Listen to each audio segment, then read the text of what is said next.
Hello and welcome to more playing StarMade. So, as I've been talking about it, I've been working on a Dreadnought, HMCS Dreadnought to be exact. And as you can see, I have the starting of something, a very large something. This is actually just the outline of the hangar bay for the ship that we're going to be building. So this is just the hangar. I wanted to make sure I had enough space for the fighters that are going to go in it. So as you can see, those are the fighters there. What I have over here is basically the guts of the fighter. You see, it doesn't look a whole lot like much, but I've tried to make it nice and compact with a bit of firepower. I incorporated some coil cannon designs, so that has two cannons. They each do about 150 points of damage, and then it has a dumbfire missile launcher that I've added on there, and tried to extend it up a bit, give it a bit something of a tail fin, as much as you can, and engines at the back, and then I've just stuffed shield generators in every other available space. So this gave me an idea to something to work with. Test out the weapons and see if that was maneuverable enough. And then I went and put some armor over top them. Maybe not all that exciting to look at, but they should be alright.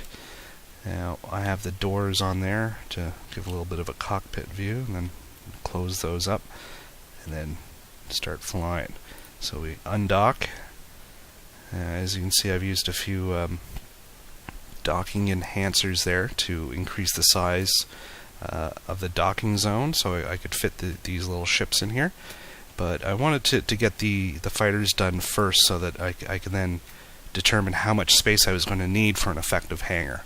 I chose the design I did because I don't want a whole lot of fire coming into the hangar bay. Docked ships don't share the same shields as so they have shields, but they don't have the shields that the mothership has. So as you can see, those start going down. Those shields almost ran out. Now with these guns and the shields that I have on the Dreadnought, I could do this all day and nothing's going to happen. Even our destroyers' shields are too powerful for this particular cannon. But I was testing it out on some pirates, and it was definitely effective. It was taking down their shields, doing some damage, and then I added a dumbfire missile, so I could just get right up close and fire a missile at them and add a little bit more damage to these fighters. But they're nice and small, maneuverable, with a little bit of armor, so hopefully they'll have everything I need for flying around, and I'll have a couple of them on board. So I can just fly back in here and then click on the dock, and she's back in place, stowed away for our continuing journeys.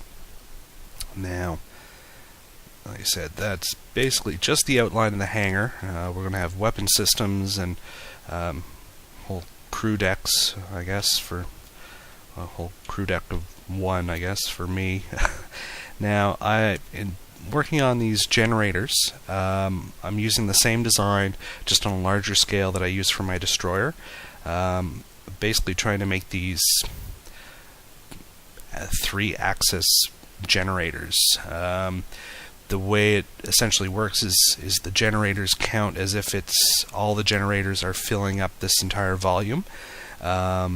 Thereby we can have progressively smaller generators within generators and just squeeze them in this way. If they're touching on the corner, they don't count as connected.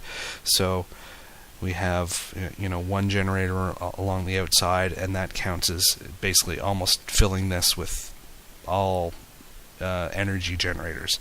And then we can have another one just slightly smaller inside that one, counting once again as if it was full of energy generators. So I just keep doing that. You see, I just step in as much as you can. It doesn't actually have to be perfect. You just fit as much as you can in. I'm sure there's mathematically excellent ways of figuring out the optimal dispersion of these to get the best bang for your buck. But for the most part, I'll get into the the view and just show, because right now, currently we're basically only one generator complete. So that's just, added a whole lot of energy right there. And then I've just gone and filled all the rest of the space in with shield generators.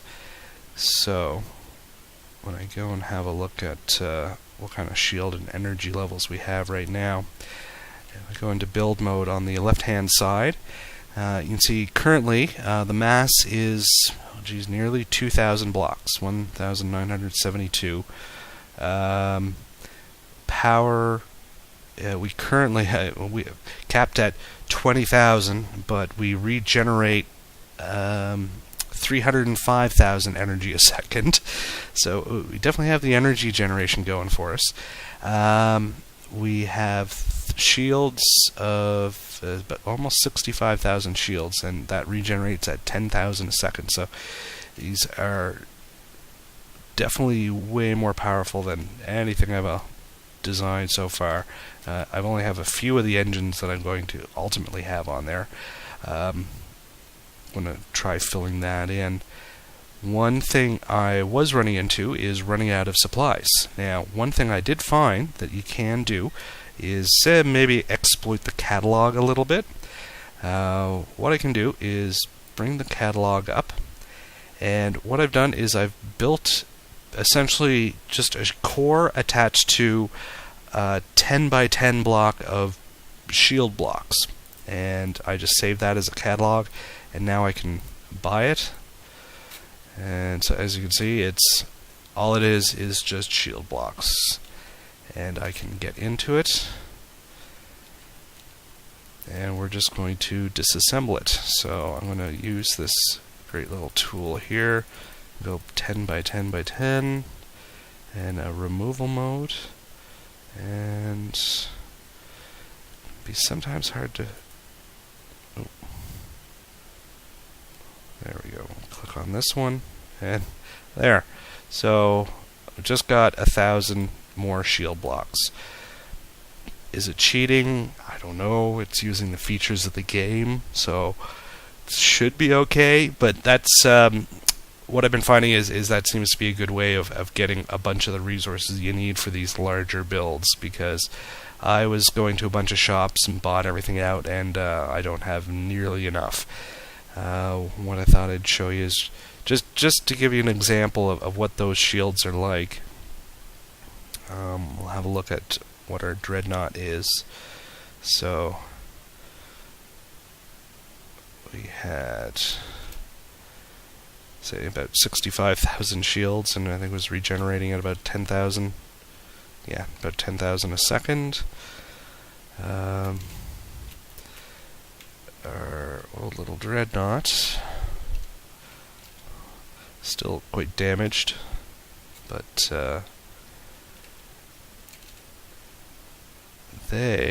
it has 16,000 shields that regenerate at 662 a second, so it's pretty much an order of magnitude difference.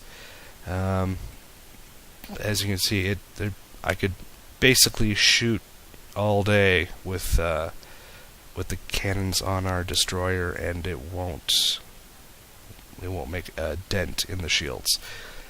So I'm hoping that will be strong enough. As you can see, that's only with one shield generator. Once we get the second one in place, we should be in good shape to dominate the galaxy.